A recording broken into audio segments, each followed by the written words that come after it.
So I've been asked to do a video on how to get that sort of perfect kick sound in your track.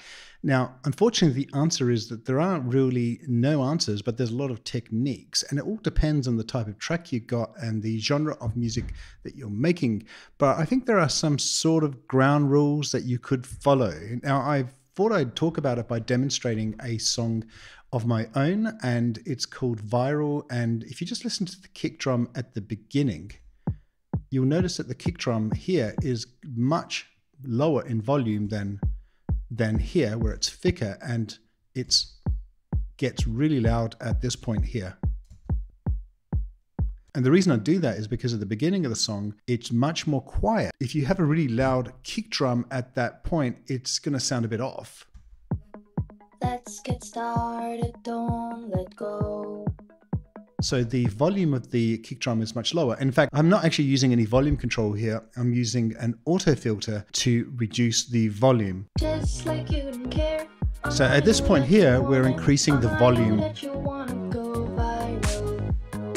just simply by switching the auto filter off. The actual subject of getting that perfect kick sound is actually pretty complex because when I was thinking about how to make this video, I wrote down all of the sort of things to consider, and there's quite a lot. And I'm just going to go through some of these, not all of them, but you know, the tune of the kick is something that, you know, it's a disputable. Some people are thinking that it's important and some people think it's not important. I personally think it's important to get the right tuning on the kick, because if the kick is in a different key to a bass, and yes, a kick can have its own key, then it will conflict with the bass and with the rest of the track. It could sound a little bit off. So I just do like to make sure that the kick is tuned just in case. I mean, I just think it's like, why not have it in the right tune? Velocity is another thing. So if you go into a kick drum itself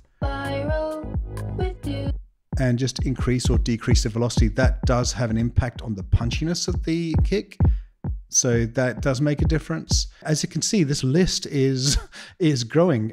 Volume, we've just talked about that. Volume in relation to snare and other sounds. So very important. If you have a soft sounding kick and your snare's really loud, it's just going to drown the kick really out of the track, or just make the snare sound too loud. So you just need to think about the relationship between kick, snare, and all the other instruments. And also volume automation. As you can see here, there's automation all over my track. You want to make sure the kick fits in with what's going on with the entire track. And unless your track is a consistent sort of track and it doesn't have any dynamics, then you do probably need to think about automation. Frequency resonance, we talked about that before. You don't want too much high end, but you want a bit of high end on the kick so it can sort of poke out a little bit. But if it's too much, then it sounds really bad. And then the other one is mono stereo. Let's just have a look at that. So my track has a utility plugin, and all that's doing is using a mono preset. Now I can also select bass mono. Bass mono just gives you a bit more control over the position, and you can actually listen to what's happening here.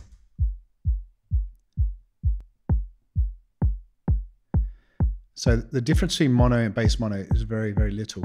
And some people like to select left or right. That makes it more mono, but I think it sort of takes a bit of the energy out of the song. So yeah, I just select bass mono or mono. And all that's doing is taking all of the side energy out of the kick. Another way to get rid of that is you can just take utility off, for example, and you can select mid side and say click on side, and you can just remove all of the side information. Let's just do that here. Because if you have all that extra side information, that's kind of a little bit unnecessary sometimes with certain different types of kicks. Now, this is not a hard and fast rule, because in some situations you may want some side information on the kick.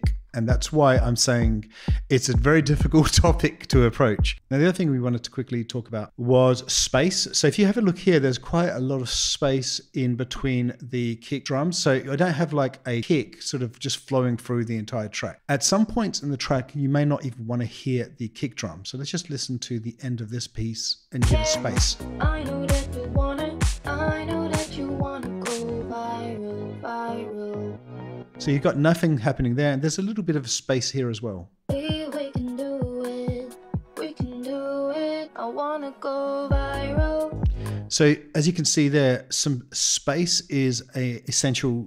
It's not just with kick, actually, with pretty much every instrument. Having a bit of space in the track gives a bit of breathing space and makes the track a bit more powerful. So it's really important to have what I would call a set of go-to kick sounds. If you don't have that, that's fine. You can always go to Ableton's drum categories and you've got all these core kits that you can play around with. And then finally, it's fitting in the mix and making sure the volume's right, because the relationship between the kick and the rest of the track really just needs to be perfect. And if you're not really sure how to approach it, my recommendation is don't worry about the volume of the kick, as long as it's obviously not too loud. Bring the kick drum into the track, bring it at minus 10 dB approximately, so you've got some headroom for the rest of the track, and make the rest of the track fit around the kick. So if you're not sure how to approach it, that's one way of approaching it. And then finally, you want to make sure you hear how the kick sounds in relation with the master. So when you apply a limiter like Pro L2, it might actually sound different. The whole track might sound different. This is why I'm a big advocate of actually having the master on when you're mixing the song. So let's just take a listen to the track with